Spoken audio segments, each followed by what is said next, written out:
November 10 లోపు కులగణన చేయాలని కాంగ్రెస్ ప్రభుత్వానికి మాజీ మంత్రి బీఆర్ఎస్ ఎమ్మెల్యే కేటీఆర్ డెడ్లైన్ విధించారు. మాటలు మాని పనులు చేయాలని సూచించారు.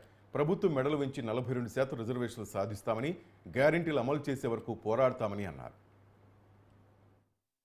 నవంబర్ 10, 2023 నాడు కామారెడ్డి పట్టణంలో బీసీ డిక్లరేషన్ పేరిట బలహీన వర్గాలను మోసం చేసిన వైనం గురించి చాలా విస్తృతంగా ఈరోజు చర్చించడం జరిగింది.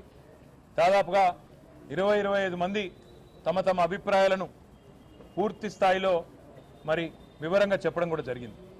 ప్రధానంగా ఈరోజు ఈ సమావేశంలో అనుకున్నది ఏంటి అంటే, భారత రాష్ట్ర సమితి తరపున పెద్దలు తెలంగాణ తొలి ముఖ్యమంత్రి కేసీఆర్ గారి ఆదేశం మేరకు మేము కాంగ్రెస్ ప్రభుత్వాన్ని డిమాండ్ చేస్తూ ఉన్నాం.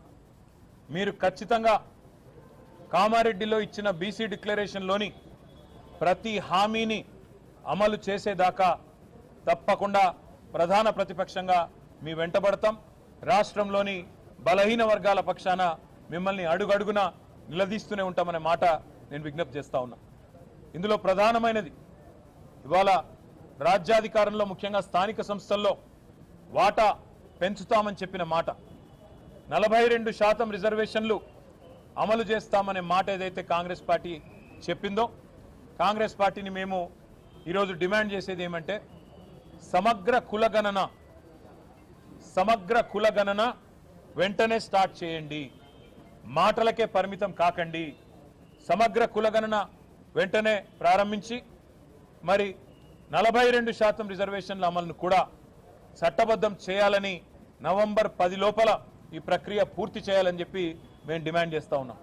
ఎందుకంటే మాట ఇచ్చి సరిగ్గా నవంబర్ 10కి సంవత్సరం నిండుతుంది కాబట్టి నవంబర్ 10 లోపల ఈ కార్యక్రమాన్ని పూర్తి చేయాలని, ఒకవేళ మీరు చేయని పక్షంలో తప్పకుండా బలహీన వర్గాల బిడ్డల తరపున భారత రాష్ట్ర సమితి పెద్దలు కేసీఆర్ గారితో కూర్చొని మేమందరం కూడా చర్చించి తప్పకుండా ఏ రకంగా ముందుకు పోవాలి, కాంగ్రెస్ కనుక మాట తప్పితే అనే విషయాన్ని కూడా ఆలోచించి ప్రకటిస్తామని చెప్పి కూడా తెలియజేస్తా ఉన్నాం.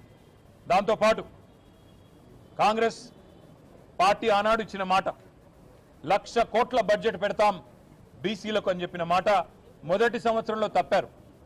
కేవలం 8,000 కోట్లకు మాత్రమే పరిమితమైనారు. మేము ఈరోజు డిమాండ్ చేస్తూ ఉన్నాం, రాబోయే ఫిబ్రవరి మార్చిలో పెట్టే బడ్జెట్లో 25 నుంచి 30,000కు తగ్గకుండా బలహీన వర్గాలకు బడ్జెట్ పెట్టాలి. బీసీ సబ్ ప్లాన్ కూడా మీరే మాట ఇచ్చారు. ఎట్లా అయితే ఎస్సీ సబ్ ప్లాన్ ఉన్నదో అట్లాగే బీసీ సబ్ ప్లాన్ కూడా పెడతామన్నారు.